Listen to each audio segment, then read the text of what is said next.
बिस्मिल्लाहिर्रहमानिर्रहीम। Second year computer science,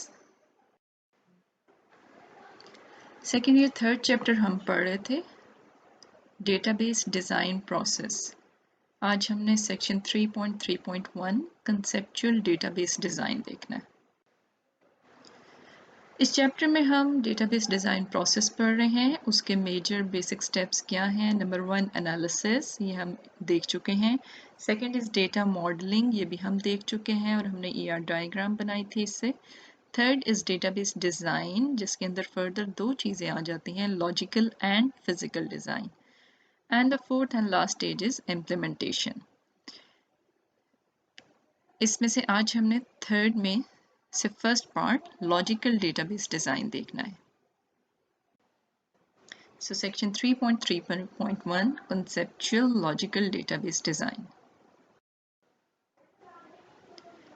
What is it? It is the process of mapping the conceptual data models from the analysis stage. जो हमने analysis stage में conceptual data model बनाया था, क्या बनाया था? वो हमने ER diagram बनाई थी। उसको map करना to structures that are specific to the target database management system. अगर हमारा टारगेट DBMS जो है वो एक रिलेशनल डेटाबेस है, जैसे कि आपके केस में आप एक रिलेशनल DBMS स्टडी करेंगे, तो फिर कंसेप्चुअल डिज़ाइन क्या करता है? It maps the ER diagram to normalized relations. ये इसका मकसद होता है। और ये किस तरीके से करते हैं? ये इसके बेसिक स्टेप्स हैं, ये 4 मेजर स्टेप्स हैं। First of all we represent the entities. ER diagram में हमारे पास एंटिटीज होती हैं और रिलेशंस होते हैं। तो पहले हम एंटिटीज को रिप्रेजेंट करते हैं अपने टारगेट DBMS के हिसाब से। सेकंड स्टेज पे जो हमारे पास रिलेशनशिप्स थे, ER डायग्राम में रिलेशनशिप्स क्या थे? दो एंटिटीज के दरमियान जो कनेक्शंस हैं, जिसको हम डायमंड से रिप्रेजेंट करते हैं। थर्ड पे we merge the relations and the fourth and final step is normalize the relations. अब इसकी डिटेल हम देखते हैं स्टेप बाय स्टेप की हम एक्चुअली किस तरीके से करते हैं। Number 1 is to the first stage of logical design is to represent entities. ER diagram में क्योंकि हमने कंसेप्चुअल मॉडल को मैप करना है अपने टारगेट RDBMS के हिसाब से, तो टारगेट DBMS है हमारा रिलेशनल, उसमें रिलेशंस होते हैं, टेबल्स होते हैं। और हमारे पास कंसेप्चुअल डिज़ाइन से क्या है? ER डायग्राम है। ER डायग्राम में एंटिटीज़ किस शक्ल में होती हैं? आपको अगर याद हो, इस तरीके से हम एंटिटीज़ को रिप्रेजेंट करते हैं ER डायग्राम में। जो रेक्टेंगुलर बॉक्स में स्टूडेंट जो है, इट इज़ एन एंटिटी। और ये साइड पे जो ओवल्स में आपको नज़र आ रहे हैं, दीज आर द एट्रीब्यूट्स और characteristics of the entity student. तो स्टूडेंट के इस केस में, इस छोटी सी ER डायग्राम में एक एंटिटी है स्टूडेंट, उसके 3 एट्रीब्यूट्स हैं, roll number, name and group. और रोल नंबर जो है वो की एट्रीब्यूट है, उसके नीचे अंडरलाइन है क्योंकि। तो फर्स्ट स्टेज पे हम एंटिटीज को रिप्रेजेंट करते हैं। जो एंटिटीज होती हैं ER डायग्राम में, वो RDBMS में बन जाएंगी टेबल। किस तरीके से बन जाएंगी? इस तरह से हम मैप करते हैं। यहाँ पे स्टूडेंट एंटिटी थी, तो वहाँ पे स्टूडेंट टेबल बन जाएगा। जो एट्रीब्यूट्स थे हमारे पास ER डायग्राम में, वो हमारे कॉलम्स बन जाएंगे टेबल के। और उसी तरह की एट्रीब्यूट जो है वो टेबल का भी की एट्रीब्यूट होगा। तो पहला स्टेप है to represent the entities. ER diagram में हमारे पास जो एंटिटी थी उसी को एक एक करके हम लेंगे और उसके कॉरस्पॉन्डिंग टेबल्स बनाते जाएंगे फॉर RDBMS। किस तरह बनेंगे? आपकी एंटिटी का नाम टेबल का नाम हो जाएगा और एंटिटी के एट्रीब्यूट्स जो हैं वो टेबल के कॉलम्स बन जाएंगे। Second step is to represent the relationships. ER diagram में जो हमारे पास रिलेशनशिप होते थे, किस तरह होते थे? जो दो रेक्टेंगल्स के बीच कनेक्शन है, लाइन से हम ड्रॉ करते हैं, या उसको हम डायमंड शेप में भी लिखते हैं, उसको हम रिलेशनशिप्स अब RDBMS में क्या बन जाते हैं? रिलेशनशिप्स या तो एक नया टेबल बनाते हैं हम उसके लिए, और या फिर हम उसको फॉरेन की बना के भी बाज़ात रिलेशंस रिप्रेजेंट कर सकते हैं।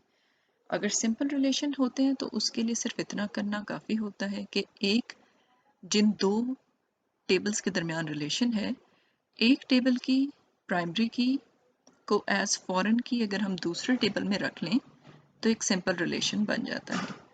और कॉम्प्लेक्स रिलेशंस जो होते हैं उसके लिए हमको एक नया टेबल बनाना पड़ता है जिसमें दोनों टेबल्स जिनका रिलेशन है उन दोनों की प्राइमरी कीज आ जाएंगी। इसके अलावा अगर और कोई उस रिलेशन के एट्रीब्यूट्स हैं तो वो भी आ जाएंगे।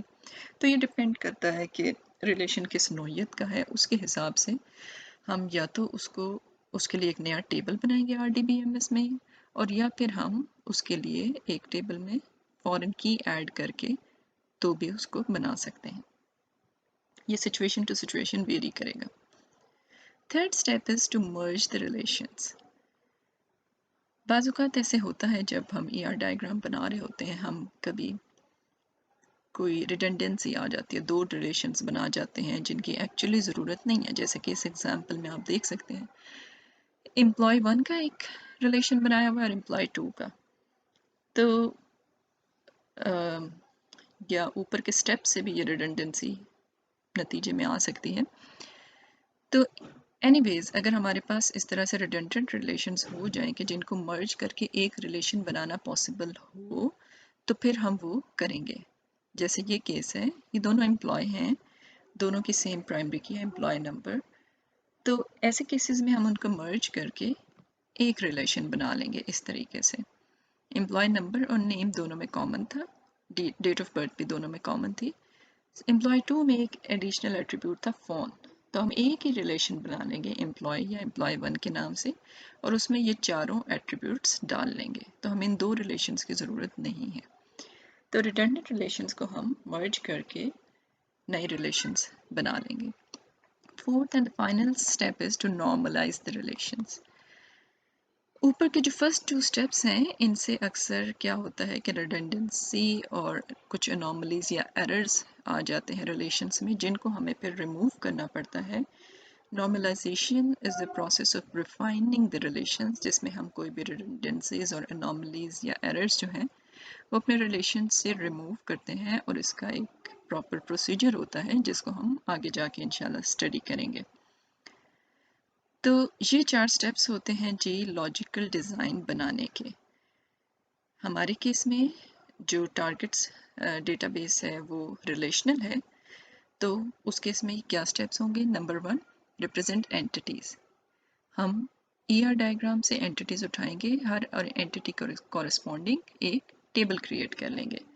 टेबल का नाम एंटिटी का नाम होगा और टेबल के कॉलम्स जो हैं वो ER डायग्राम में जो एंटिटी के एट्रीब्यूट्स थे वो होंगे। Next we represent the relationships. जो ER डायग्राम में हमारे पास रिलेशंस थे वो दो तरीके से हम इनकॉर्पोरेट करते हैं RDBMS में, या एक नया टेबल बना के और या फिर इन सम केसेस अपने प्राइमरी की को दूसरे टेबल की फॉरेन की बना के। Third stage is to merge the relations. अगर कोई रिडंडेंट रिलेशंस हैं तो उनको मर्ज करना थर्ड स्टेप होता है। And finally to normalize the relations, जिसका एक लंबा प्रोसीजर है जो हम करते हैं to remove the anomalies and errors in the relations. ये था हमारा सेक्शन 3.3.1 लॉजिकल और कंसेप्चुअल डेटाबेस डिज़ाइन।